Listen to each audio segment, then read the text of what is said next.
Benvenuti a tutti i radioascoltatori, siamo in diretta qui a Radio Padania alla Catapulta, una bella domenica pomeriggio, c'è il sole e se siete in giro, se siete al parco, se siete in centro, vi invidio e non ve ne faccio una colpa, insomma, se non siete qui ad ascoltare la Catapulta oggi, e anzi vi faccio i complimenti se siete a Modena a portare anche voi la solidarietà ai nostri fratelli emiliani che hanno subito un vile attacco da qualche ben pensante democratico che ha avuto la geniale idea di mettere un ordigno, un piccolo ordigno esplosivo davanti alla sezione cittadina della Lega Nord di Modena, che insomma ha creato qualche sconcerto, ma di sicuro non fermerà l'impeto, non fermerà la forza del nostro movimento, che se ne frega di questi attacchi vili. Anche noi in provincia di Monza e Brianza, io sono Federico Arena, sono segretario della Lega Nord di Monza, e anche noi abbiamo subito attacchi non così gravi ma simili. Abbiamo subito le bombe di vernice,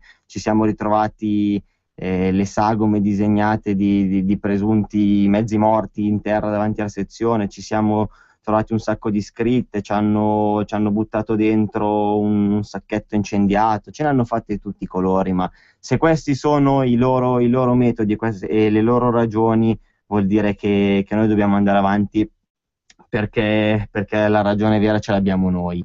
Intanto, siccome oggi sono da solo perché tutti i bravi brianzoli sono andati alla manifestazione di Modena, vi do i numeri di telefono per intervenire in diretta, che sono lo 0266 203529 per intervenire telefonicamente e il 346 64 277 56 per gli SMS. Mi raccomando, non lasciatemi solo, fatemi un po' di compagnia, chi c'è a casa, chi ci sta ascoltando, con un po' di telefonate. Siccome dicevamo che è stato un bel weekend, c'è stato il sole, ci sono state tante belle iniziative della Lega, ieri il Basta e Rottura a Milano, più di 1000 persone in una sala il sabato pomeriggio col sole a parlare di economia, quindi un successo grandissimo che testimonia quanto la Lega sia forte, quanto la Lega abbia preso la strada giusta su questa battaglia. Appunto dicevo, proprio perché abbiamo passato un bel weekend, ve lo rovino sul finale, proprio verso la sera della domenica, dandovi qualche notizia che magari qualcuno conoscerà già, qualcuno non conoscerà ancora, però io ve lo dico comunque. Il comune di Napoli e il Piangina, lo chiamerò così oggi, il Piangina De Magistris, sindaco, anzi ormai io direi quasi curatore fallimentare del comune di Napoli, dopo il ormai conclamato debito di più di 730 milioni di euro e dopo che il suo piano di rientro è stato clamorosamente bocciato dalla Corte dei Conti per un motivo molto semplice, cioè che la metà dei cittadini di Napoli non paga le tasse, evade i tributi cittadini, e la metà dei cittadini di Napoli non paga le multe. Quindi magari se c'è qualche ascoltatore, qualche amministratore, qualche sindaco di qualche piccolo comune che ha dei soldi in cassa e li custodisce gelosamente, non li può neanche spendere proprio per questo motivo, perché con quei soldi deve garantire chi fa debiti, come non so neanche come chiamarlo, il sindaco De Magistris, chiamiamolo sindaco per pena proprio, ci chiami e magari ci racconti quanto è incazzato in questo momento. Sì, perché adesso il sindaco, come se non bastasse, chiede, implora, Re Giorgio implora il governo, implora Renzi, di mettere in piedi un altro decreto. Lui dice sulla base del Salva Roma, facciamo un po' come il Salva Roma, adesso facciamo il Salva Napoli. Cioè, mi spiego, noi abbiamo fatto 730 milioni di debiti. Secondo le stime in Campania mancano 22 miliardi di euro a causa dell'evasione fiscale. La metà dei miei cittadini non paga le tasse, la metà dei miei cittadini non paga le multe. Quindi per favore Stato, cioè lombardi, cioè veneti, cioè emiliani, cioè romagnoli, datemeli voi questi 730 milioni di euro, perché se no io fallisco. E la risposta, sapete qual è? Qual è? Fallisci e vada via il Q anche. Questo ce lo aggiungiamo senza problemi. E adesso vorrò anche vedere cosa farà il governo Renzi, perché questa notizia introduttiva che vi ho dato l'ho proprio portata per parlare anche del patto di stabilità che deve garantire questi debiti e che è assurdo invece per i comuni virtuosi che non possono pagare i propri fornitori, che non possono realizzare nuove opere per i propri cittadini, che invece magari le meriterebbero, avrebbero tutto il diritto di vederle realizzate. E anche Renzi, quando era sindaco di Firenze, chiamava il patto di stabilità patto di stupidità, anche lui come la Lega in questo caso. Quindi da sindaco e adesso da Presidente del Consiglio vedremo se riuscirà a mettere in atto una norma che abolisca finalmente, definitivamente questo obbrobrio tutto italiano e concepito male, nato male, e le conseguenze sono queste. Governo Renzi che unica nota positiva che posso dare a questo governo è quella di aver dato ragione alla Lega sul Ministero dell'Integrazione, perché abolendo il Ministero dell'Integrazione, non riconfermando il ministro Kyenge, sostanzialmente ha dato ragione alla Lega sia sull'inutilità del ministero stesso che sull'incompetenza del ministro, che pareva palese e non si capiva come fosse possibile che qualcuno andasse avanti ancora a difenderla. Il governo Renzi, di cui però io non mi fido perché è iniziato malissimo. Renzi, i TG questo non lo dicono perché l'informazione è scorretta più che mai. Renzi qualche mese fa diceva: io mai arriverò a fare Presidente del Consiglio senza il voto degli italiani, io voglio andare alle urne, voglio essere legittimato. Ecco, avete visto cosa è successo ieri, appunto, quello che doveva essere legittimato dal voto dei cittadini, che cosa ha fatto. Quindi un governo che inizia veramente malissimo. Come dice Matteo Salvini, c'è puzza di regime, e io dico c'è puzza di regime, sottoscrivo, perché questo è il terzo governo non eletto da nessuno, che fa, che disfa, che decide, che si piega ai voleri di una comunità europea che più che comunità è una dittatura europea, e alla fine chi ci rimette siamo sempre noi e siamo soprattutto noi cittadini del nord. La continuità col governo Letta mi spaventa ancora di più, perché sinceramente, visto quello che è stato fatto, non posso fare altro che essere spaventato. E invece sono da un lato contento del fatto che Renzi abbia detto che lui la pensa in maniera opposta a noi sul tema dell'euro, perché vuol dire che abbiamo ragione, perché se una persona del genere la pensa in modo opposto al mio, vuol dire, è un bel segnale, lo vedo positivamente. Quindi fatemi sapere anche voi cosa ne pensate del governo Renzi, magari dei nuovi ministri, questo nuovo ministro dell'economia che viene dal Fondo Monetario Internazionale, che viene da ambiti europei e che quindi possiamo immaginare che scelte politiche ed economiche farà. Il numero di telefono, ve lo ricordo, per intervenire in diretta è lo 0266203529. Il ministro del lavoro, un altro, che viene dal presidente della Lega Coop, quindi anche qui amico degli amici, possiamo immaginare che tipo di politiche porterà avanti.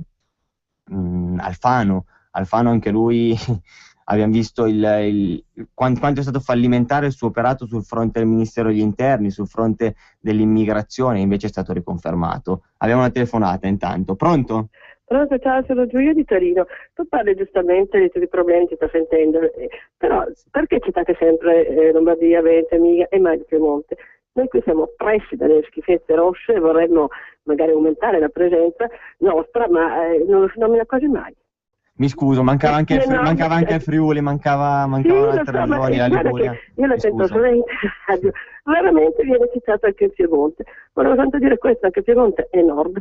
Tutto lì. Ciao. Sì, no, niente, grazie, ringrazio le ascoltatrici, ovviamente non era voluta la cosa, mancano anche altre regioni, manca la Liguria, manca il Friuli, mancava il Piemonte, appunto, mi scuso, anzi Piemonte, che in questo momento meriterebbe tanta tanta attenzione anche a seguito delle vicende giudiziarie che si sono susseguite e che vogliono far credere alle coincidenze, ma io le coincidenze non ci credo, perché si sono, secondo me, inventati del tutto la storia di queste fantomatiche mutande verdi, tacendo invece il risparmio di 30 milioni di euro che si è avuto grazie ai tagli fatti dal governatore Cota. Dopodiché i magistrati hanno deciso di assolvere Chiamparino e quasi contestualmente di dire che le elezioni in Piemonte sono state illegittime. Dopodiché è arrivata la notizia che Chiamparino molto probabilmente sarà il candidato governatore del centro-sinistra.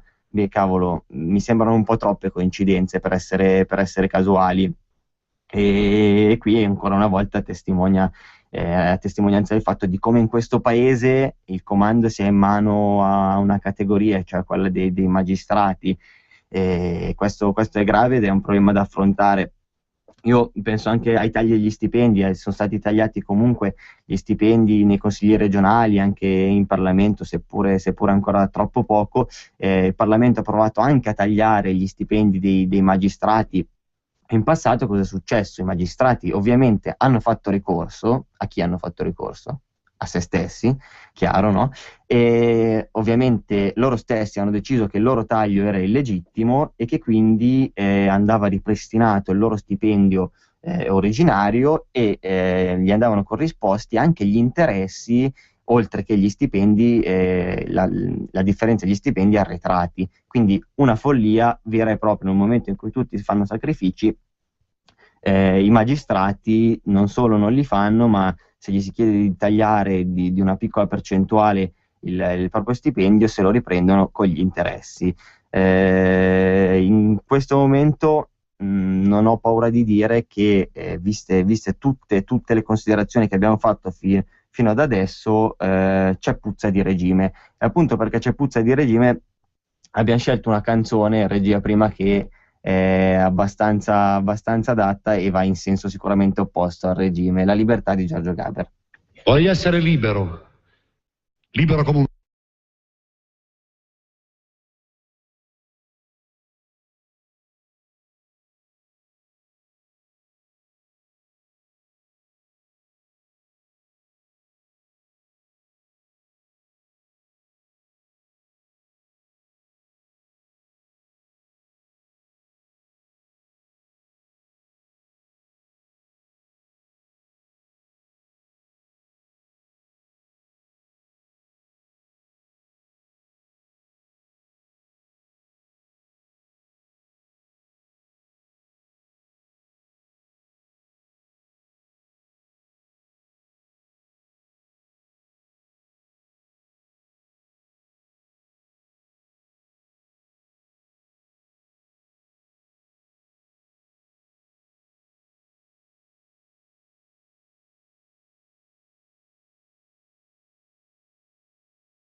Oh, bellissima questa canzone, ogni volta ascoltarla è un'emozione. Abbiamo una telefonata in diretta, pronto?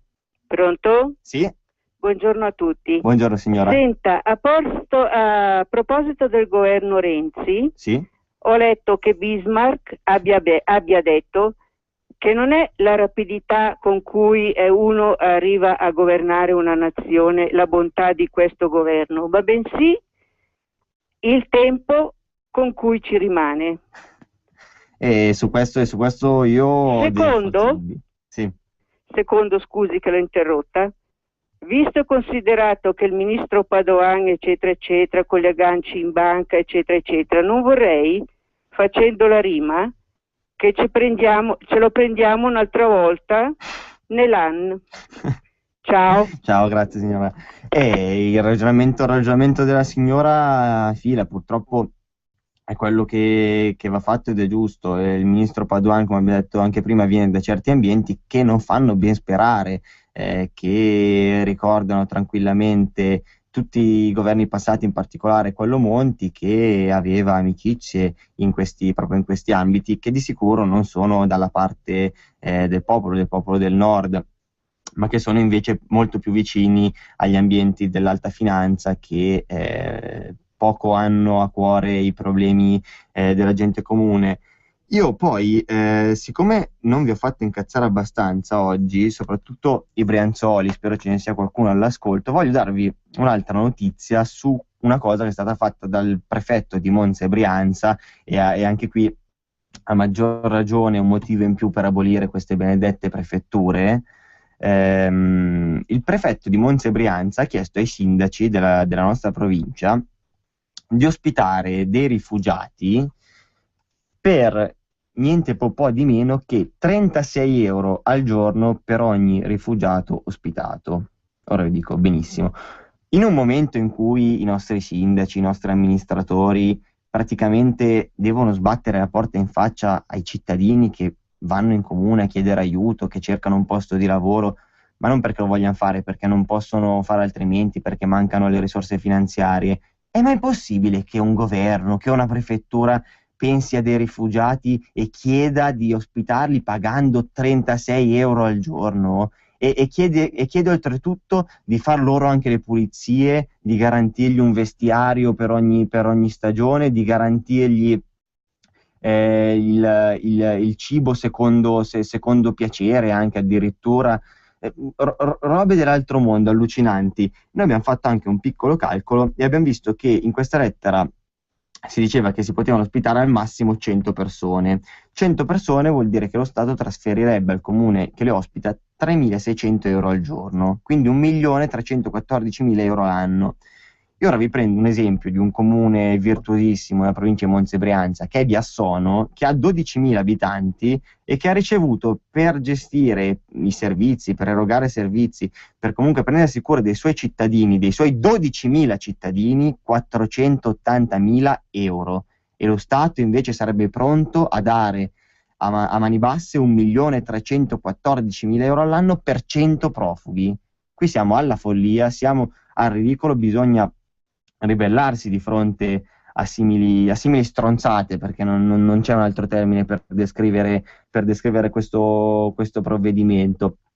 Addirittura qua, in alcuni estratti della lettera si legge che in relazione ai recenti massicci sbarchi di cittadini stranieri, le strutture di prima accoglienza già attivate in alcune regioni non sono in grado di assorbire l'intero fabbisogno, e quindi giustamente i comuni tirano schiaffi in faccia ai cittadini e invece aprono le porte ai profughi che sono bisognosi. Certo, noi per ribellarci a questo abbiamo già preparato un ordine del giorno da presentare in tutti i comuni che impegni la giunta a rifiutare questo invito, ovviamente.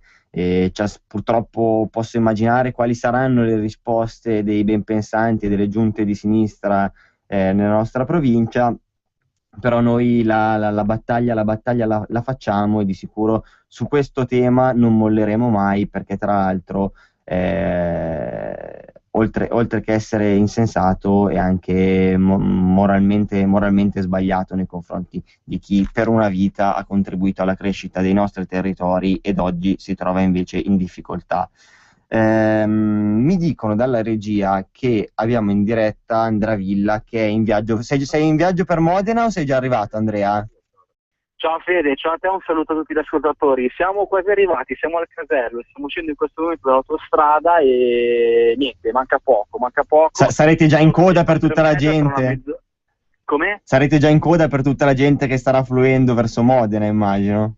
Sì, c'è un po' di coda col casello, di macchine ce ne sono parecchie. Noi siamo partiti in un paio di macchine da Monza, sono qua in macchina insieme a Alessandro Corbetta che ci saluta, che sta guidando, poi c'è la Greta, c'è Samuel, c'è la Paola. Saluto tutti i Brianzoli. Ci sono altre macchine.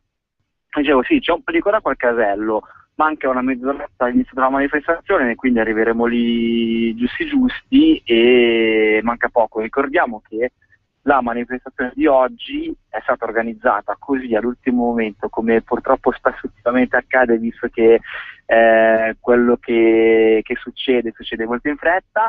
L'altra sera, giovedì, è stata messa una bomba alla sede della Lega di Modena e quindi niente, è stata organizzata questa manifestazione e noi stiamo andando. Perfetto, riesci a dirci qualcos'altro sulla manifestazione, su quante persone sono previste, gli interventi, il corteo che strada farà? Così sì, magari se c'è qualcuno all'ascolto che ha bisogno di qualche informazione. Il corteo. Pronto? Pronto, sì, ti sento. L'abbiamo perso? Problemi tecnici. Adesso mi sento. Ecco, il bello della diretta. Un problema di campo. Come? No, dico il bello della diretta. Il bello della diretta, infatti, a Radio Padania e soprattutto la Catapulta siamo abituati a questi inconvenienti noi, ma fa niente. Allora, il corteo partirà, mi faccio aiutare dalla Greta in questo, partirà da via Caduti in Guerra, dove c'è la sede della Lega, ed arriverà in prefettura. Quindi farà un giro che si snoderà per il centro di Modena, toccheremo alcuni punti della città e al termine ci sarà un comizio con gli esponenti locali della Lega e Matteo Salvini. Matteo Salvini che stamattina è stato impegnato a Cologno Monzese per una serie di gazebo della Lega che servivano per chiedere le dimissioni del sindaco, visto che alcuni suoi assessori sono stati arrestati per un giro di tangenti. Sì. Oggi pomeriggio quindi invece qua a Modena per questa manifestazione e stasera sarà presente alla festa della Lega di Palazzago, quindi anche per lui oggi una giornata da trottola girando in lungo e in largo per tutta la Padania. Un bel tour de force, insomma, come ormai è abituato in quest'ultimo periodo. Tra l'altro ieri è stato anche a Milano al Basta Euro Tour, vi abbiamo detto in apertura più di 1000 persone, quindi è una Lega che rialza la testa, una Lega che non molla mai, e penso che anche oggi a Modena sarete in tanti, nonostante la manifestazione, come hai ben detto, è stata organizzata all'ultimo minuto. Ma per noi non è un problema, abbiamo visto anche a Torino come è andata, ultima manifestazione organizzata all'ultimo minuto, eppure centinaia e centinaia di militanti, di cittadini che sono scesi in piazza a fianco alla Lega.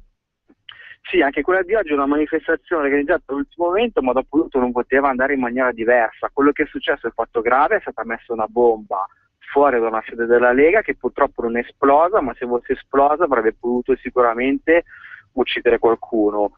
Quando capitano queste cose sono sempre fatti gravi, non è mai bello, e il fatto che ci sia qualcuno che pensa di colpire la Lega con un gesto del genere è quanto di più grave penso possa esserci. No, certo, va al di là della democrazia e va al di là di tutto quello che ha a che fare con la tolleranza e con il rispetto delle idee altrui. Io posso anche non essere d'accordo con le idee di qualche altra forza politica, ma andare a mettere una bomba, ragazzi, zero. È una cosa che davvero non sta né in cielo né in terra. Purtroppo è capitato, e l'altra cosa grave è che la notizia sia stata passata in secondo piano da tutti gli organi di informazione.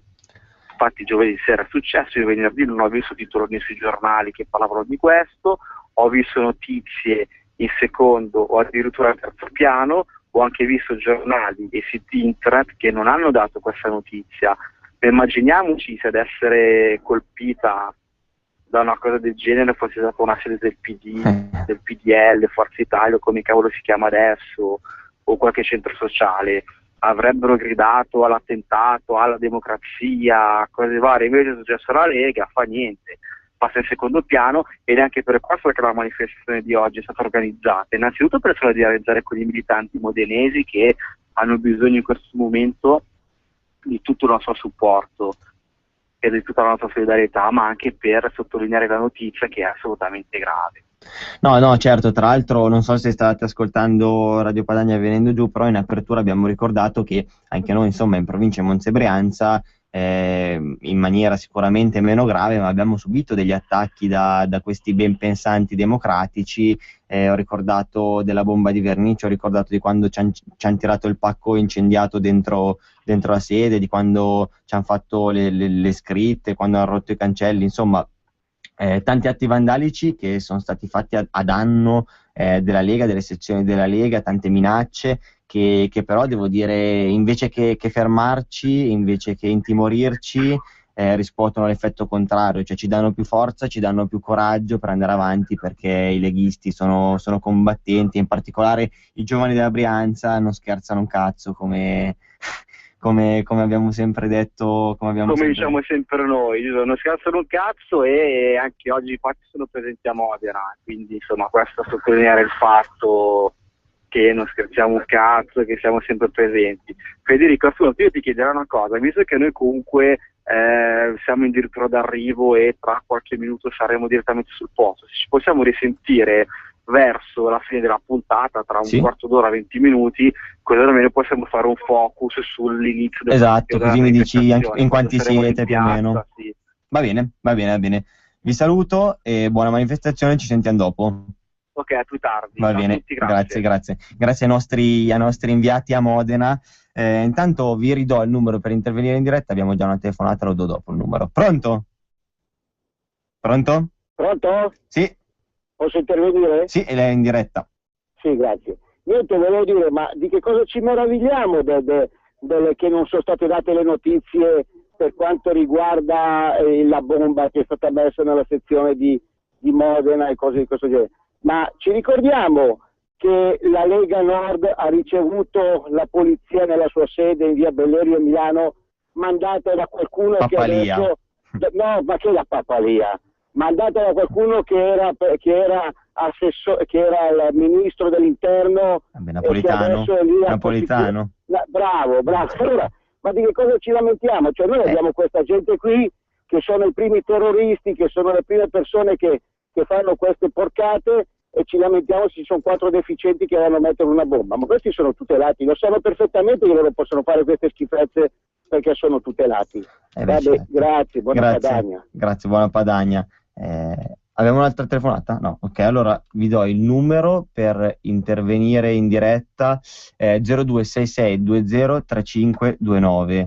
Ha ragione il radioascoltatore, purtroppo ormai siamo abituati, però non fa mai male ricordare che abbiamo una stampa di regime e va sicuramente condannato il gesto, quindi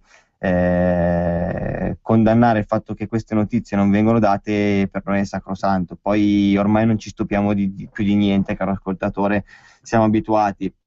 Siamo stati abituati anche col caso Boni, dove, per dire, quando è stato accusato abbiamo visto titoloni sul TG, su tutti i telegiornali per più giorni, abbiamo visto titoloni sul Corriere, su Repubblica, su tutti i giornali, e poi l'altro giorno è arrivata la notizia che la procura ha chiesto l'archiviazione del caso, evidentemente perché non c'è niente dietro tutte quelle accuse, erano accuse assurde e infondate, e la notizia è stata passata in ultima riga sui giornali e per nulla sui telegiornali. Queste sono assurdità e sono segnali di regime. Io continuo a ripeterlo perché è una cosa che sinceramente mi preoccupa. Noi siamo un movimento per la libertà e andremo sempre avanti a combattere per questo, e probabilmente questo è il motivo stesso per cui diamo fastidio a tanti che cercano di distruggerci.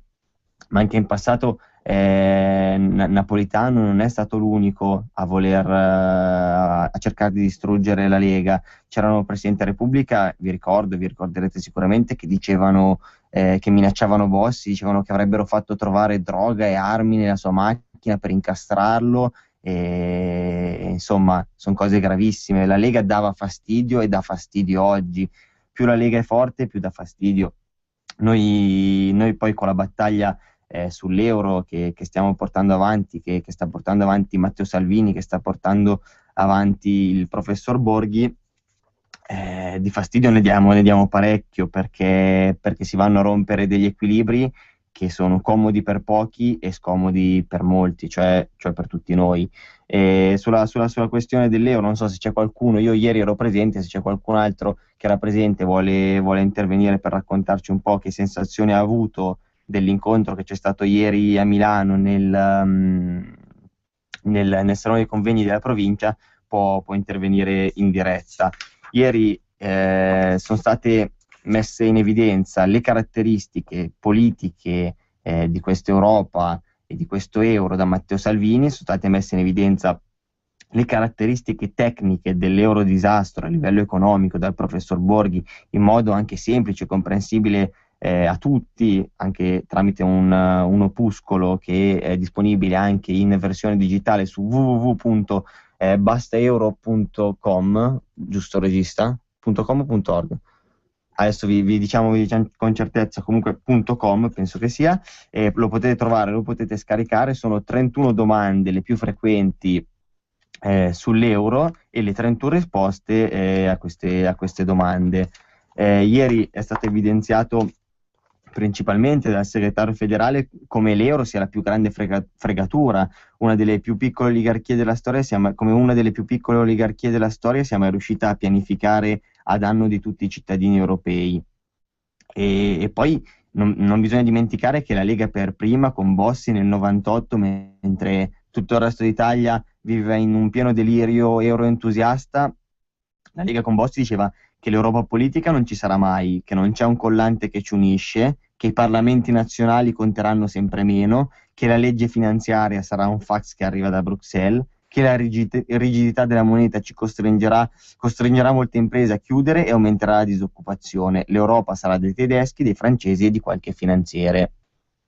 Intanto mi scuso, il sito era www.bastaeuro.org, lo preciso, e niente, secondo me non esiste visione più lucida di quella fatta da Umberto Bossi nel 98, di una lungimiranza e di una visione politica pazzesca che gli va riconosciuta e va riconosciuta solo a lui e non all'ultimo Pirla, Grillo, tanto per non far nomi e cognomi, che arriva oggi a fare qualche finta battaglia contro l'euro.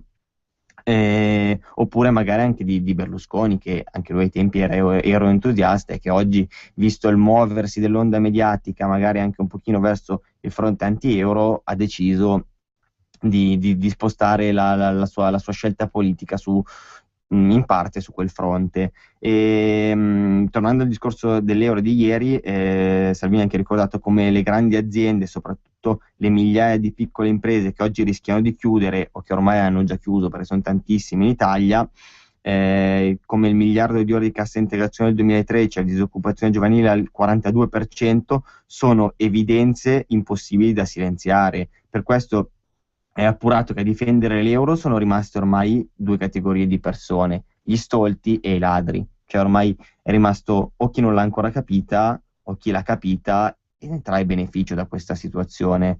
La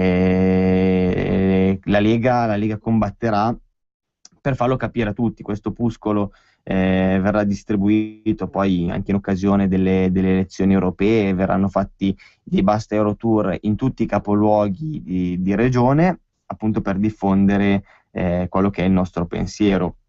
E per i primi anni ci sarà comprensione, forse, per i secondi l'esilio almeno, cioè per i ladri l'esilio e per i primi forse un pochino di comprensione, poverini.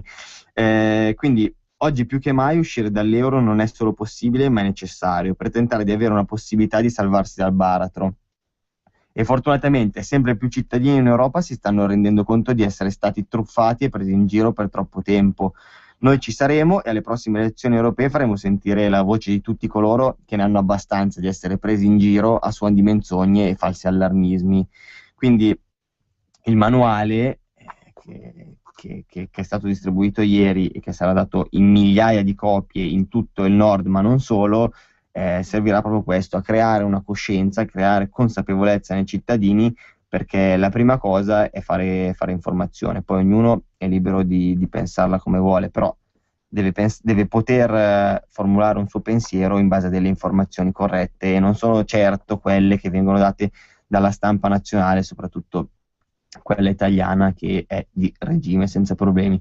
Io chiederei magari al regista se ci dà uno stacco musicale, così poi al ritorno sentiamo se c'è qualche novità da Modena con i nostri inviati.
Vi ridò il numero per intervenire: 0266 203529 per le telefonate, 346 64 277 56 per gli sms.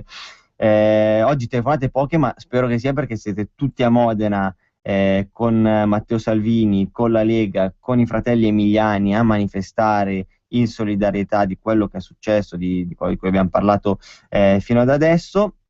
In questo caso siete perdonati, in tutti gli altri casi no. Allora, vediamo, sono arrivati intanto dei messaggi.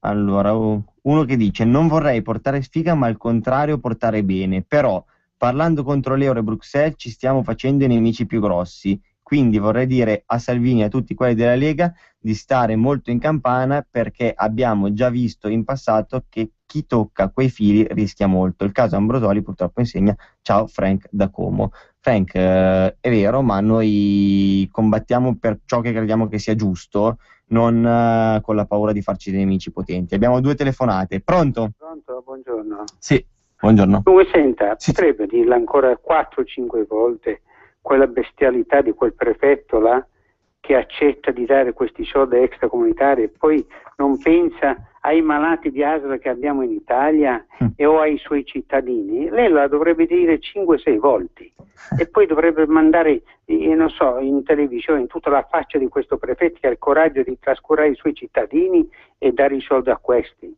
Quelli che muoiono di fame qua fa niente, mentre gli altri arrivano e deve dare tutto, insomma, quello che occorre, che occorrerebbe anche a noi, con i soldi nostri tra l'altro, perché certo. lui, i soldi che mandano da Roma sono i soldi che abbiamo mandati noi giù. Per forza. Quindi sarebbe una cosa proprio orribile. Assolutamente. Quindi lei la deve dare 8-10 volte al giorno, sta facendo. La ringrazio, mi scusi, buongiorno. Grazie a lei, dopo lo ripetiamo ancora. Allora, pronto?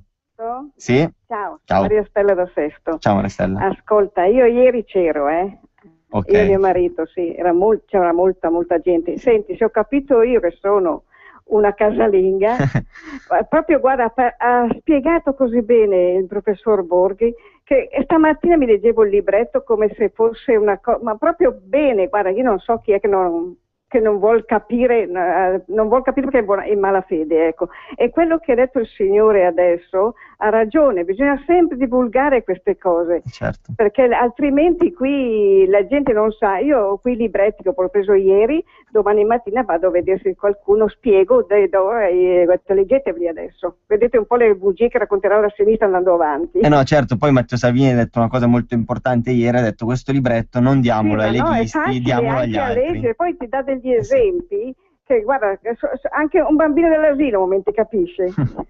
Ok. Grazie signora. Ciao. No, quello che dice la signora è verissimo, l'abbiamo detto anche durante la trasmissione. Questo libretto va divulgato, lo consiglio a tutti, www.bastaeuro.org.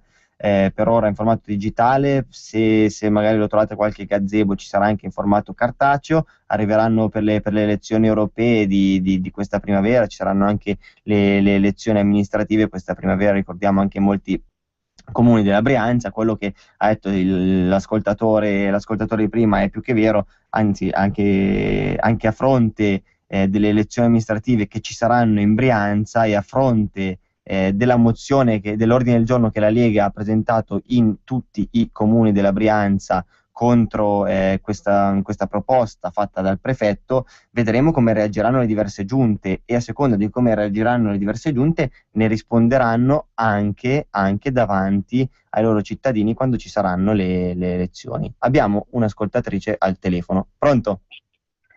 Pronto? Sì? Buongiorno, mi chiamo Laura, telefono da Parma.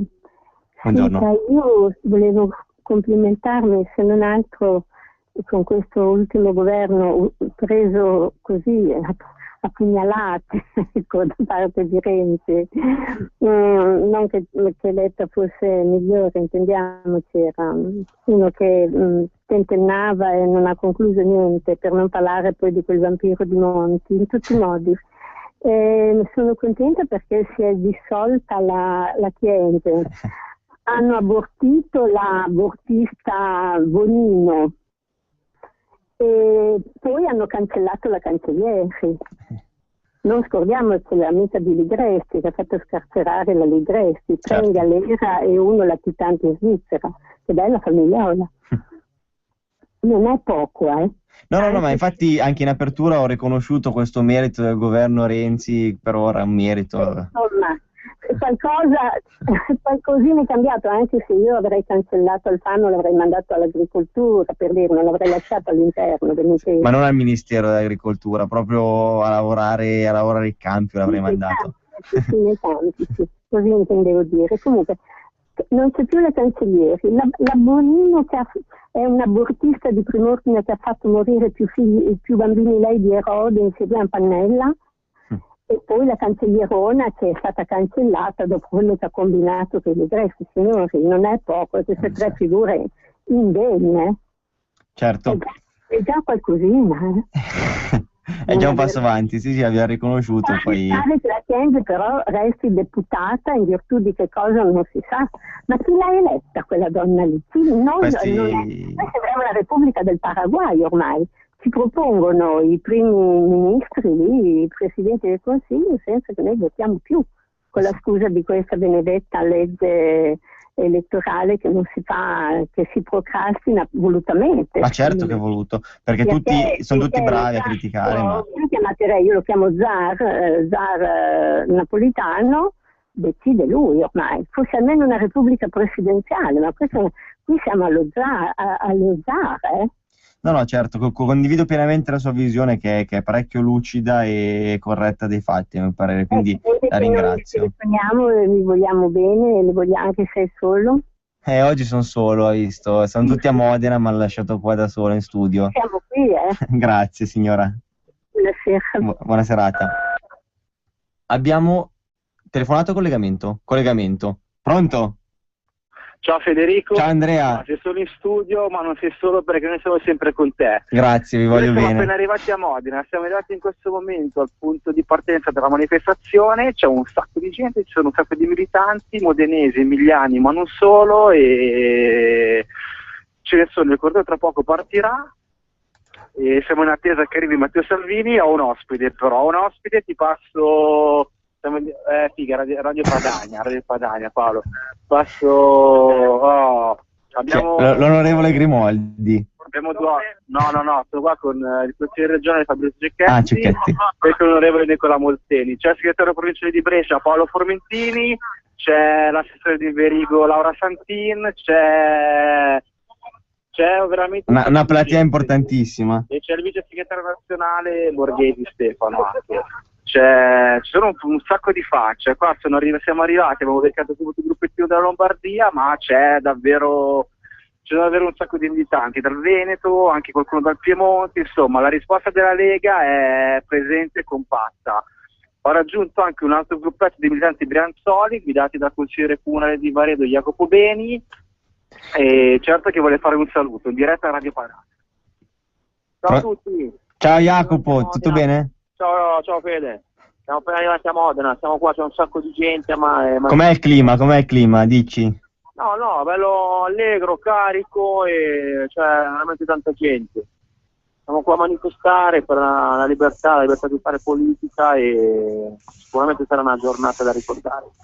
Sicuramente, anche perché abbiamo ricordato tante volte, lo ripetiamo, organizzata all'ultimo minuto in solidarietà dei fratelli emiliani, tutto quello che è successo, insomma mi è sembrato di capire anche dalle vostre testimonianze che la piazza è gremita, che la piazza è piena, che la militanza ha risposto bene e che la Lega è tutto tranne che morta. No, esattamente. Qua c'è un bel fervore, abbiamo voglia di farci sentire e di portare un po' di solidarietà ai leghisti di qua, che sicuramente hanno qualche problema più di noi, brianzoli, lombardi. Sicuramente. Va bene, allora io ti chiederei, se non c'è nessun altro che vuole portare un saluto, vuole intervenire, che vuole dire qualcosa, no, sono un po' timidi. Aspetta, ti passo Andrea che è in giro a fare il balletto. Ciao a tutti. Ciao Jacopo. Bene, se abbiamo ancora qualche minuto io vado in giro a cercare qualcuno. Trovami qualche esponente da fare intervenire. Abbiamo pochi minuti, poi per i saluti. Abbiamo 2 minuti. Hai un minuto. In sezione per vedere se trovo promesso. Il regista ha preso il coltello, te lo dico. Il regista ha preso il coltello, allora ecco. Il regista ha preso il coltello è un disastro. Niente, adesso siamo qua proprio, sono appena entrato nella sede della Lega di Modena, ci sono qua 2 militanti, fotografi che fanno un sacco di fotografie, e niente, se abbiamo ancora qualche minuto proviamo a fare qualche collegamento, se no salutiamo. Dimmi tu Fede. Mi sa che siamo costretti a salutare, sì, il regista è molto, molto convincente perché manca proprio poco. Niente, porta i miei saluti a tutti i militanti modenesi e emiliani. L'onorevole Davide Capparini che è qua di fianco, un saluto a Radio Padania, ve lo passo al volo. Ok. Eccoci. Ciao Davide, benvenuto su Radio Padania, siamo alla Catapulta. Com'è il clima a Modena?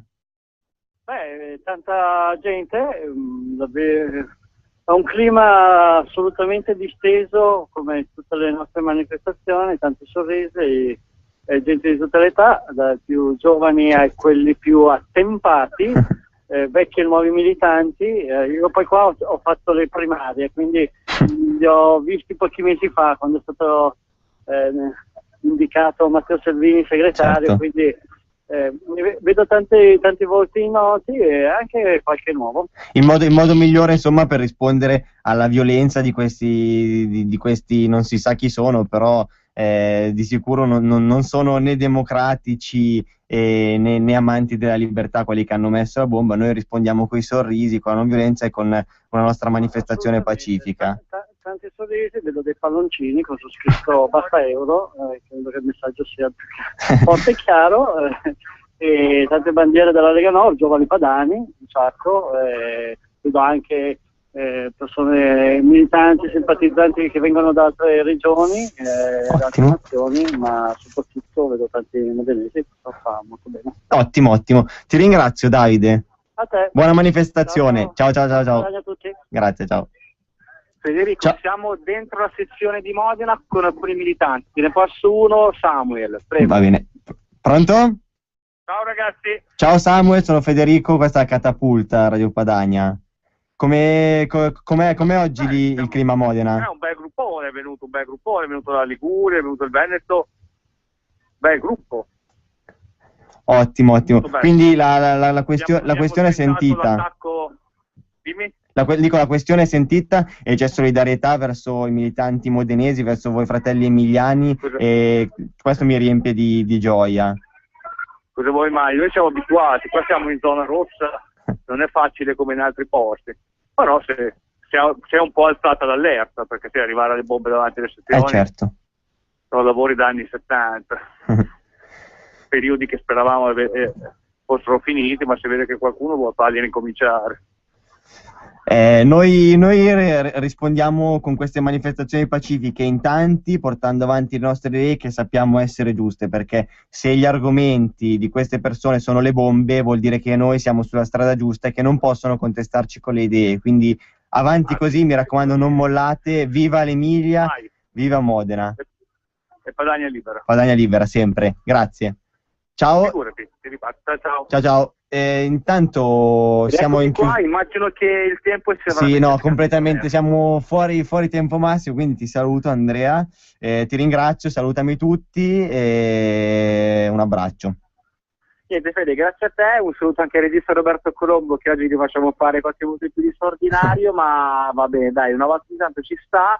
Ci risentiamo domenica prossima noi, quindi saluto anche tutti gli ascoltatori e buona Padania a tutti, viva la Catapulta, ciao! Va bene, ciao Andrea, io ricordo l'ultimissima cosa, che venerdì prossimo a Monza alle ore 21 ci sarà un incontro presso la Sala Maddalena in via Santa Maddalena a Monza, ore 21, venerdì 28 febbraio, per parlare del buon governo di Regione Lombardia, dove ci sarà il capogruppo in regione monzese Massimiliano Romeo, che porterà a conoscenza di tutti i cittadini monzesi e non che vorranno venire l'operato, qual è l'operato di Regione Lombardia, che provvedimenti sono già stati adottati per il bene di tutti i lombardi. Quindi siete tutti invitati, radioascoltatori di Radio Padania.